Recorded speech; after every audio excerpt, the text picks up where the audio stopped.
Erev Tov Chavrim, I'm Stephen Ben-Nun. You're watching Israeli News Live. It is breaking news. Israel National News is reporting an article today about a decision by the United States Supreme Court that is agreeing with President Barack Obama about Jerusalem not being part of Israel.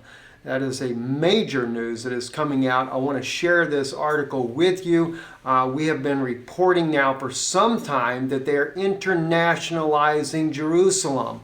Jerusalem is not going to be part of Israel. I have showed you, and again, right here, you can see for yourself pictures of a border crossing being made on Highway 1 coming up through the mountains there from Tel Aviv Ben Gurion Airport up into Jerusalem. We have clearly stated on Israeli News Live here that it is being internationalized, the city. They are going to take it away from the Jews. The Jewish people, let me say this to my Jewish friends in Israel. Your city is being taken from you. It is obvious the lines have already been drawn. This is not anything new. This is something that is old. You're just seeing the formalities played out. This is one reason why you see the huge train rail also, which you can see the photos of this here, which you guys have known that they've been building a transit rail, bringing a train up into Jerusalem. It's got two different tracks going in and out of the city there.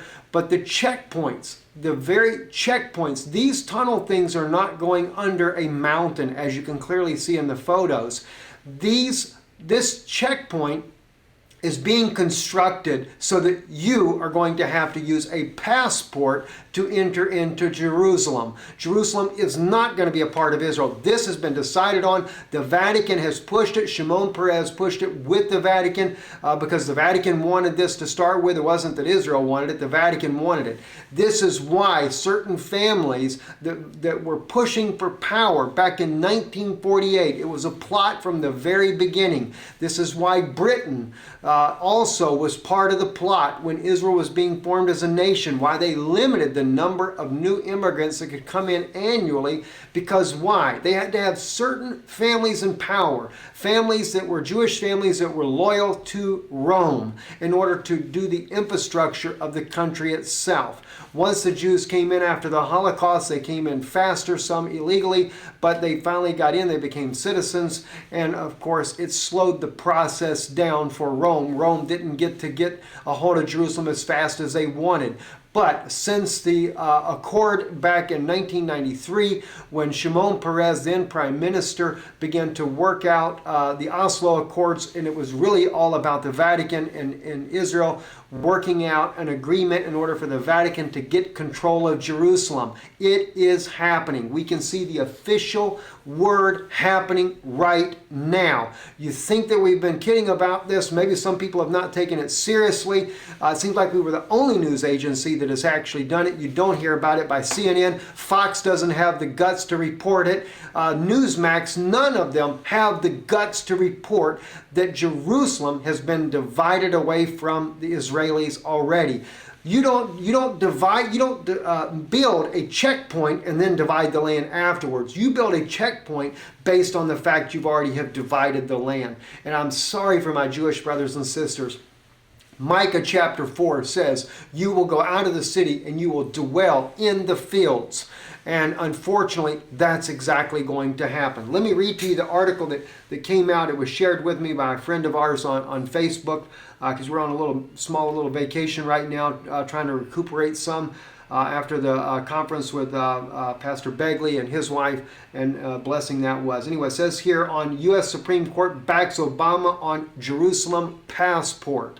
The U.S. Supreme Court Monday sided with U.S. President Barack Obama and criticized Congress for overstepping its bounds when it tried to press Obama to have Menachem Benjamin Zvatsky passport list Jerusalem, Israel as his place of birth. In a case, Israel regarding the city's status as Israel's capital, by a 6-3 majority, the Supreme Court struck down a law from 2002 which requires the U.S. State Department to recognize Jerusalem as part of Israel.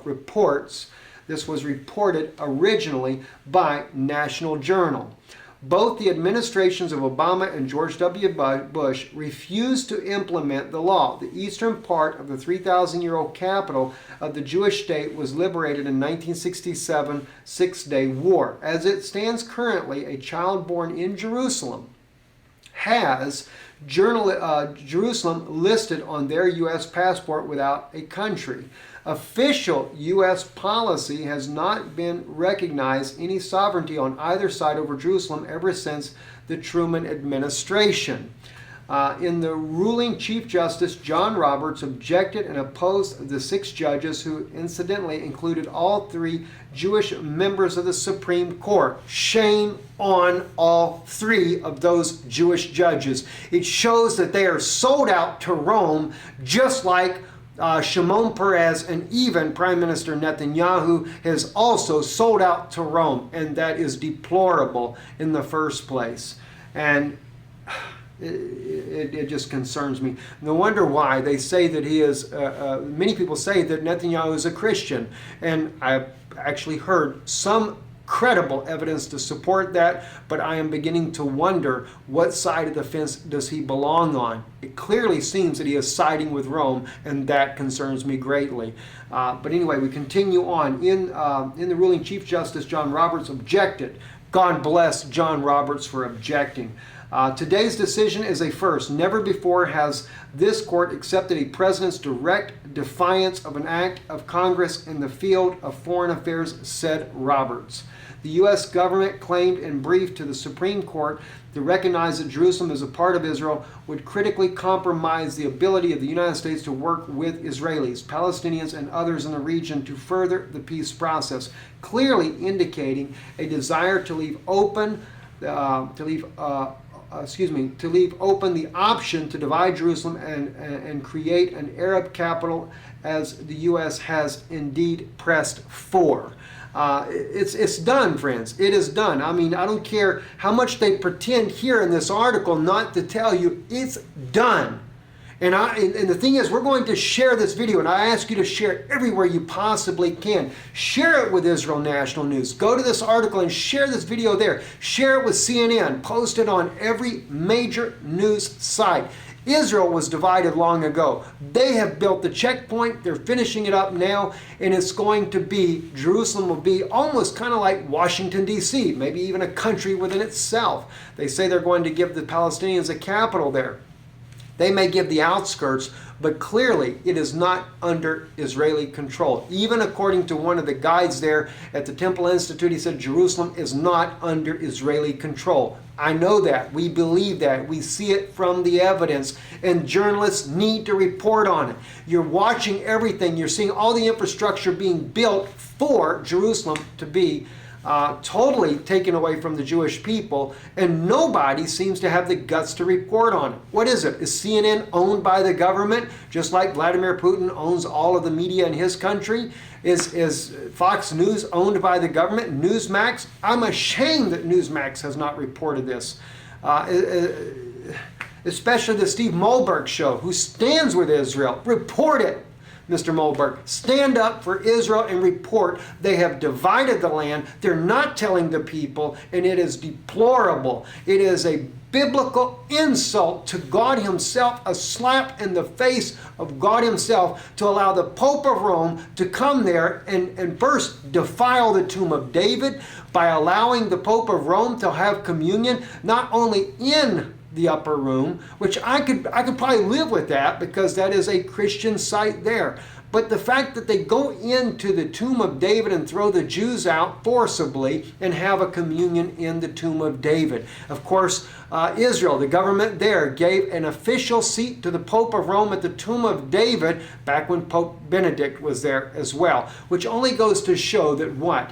They have an official seat there declaring then that the Pope of Rome is the King of Israel, because it's at David's tomb. That would be the King of Israel. But in this case, it represents that he's a dead king as well. Let me go on to continue in the article. Immigration Absorption Minister Zeev Elkin of the Likud reacted to the decision, noting that Jerusalem is the capital of the Jewish state and will remain that for eternity. I wished he was right. But Mr. Zeev, why are you building a checkpoint then on Highway 1 coming in? What need is that for?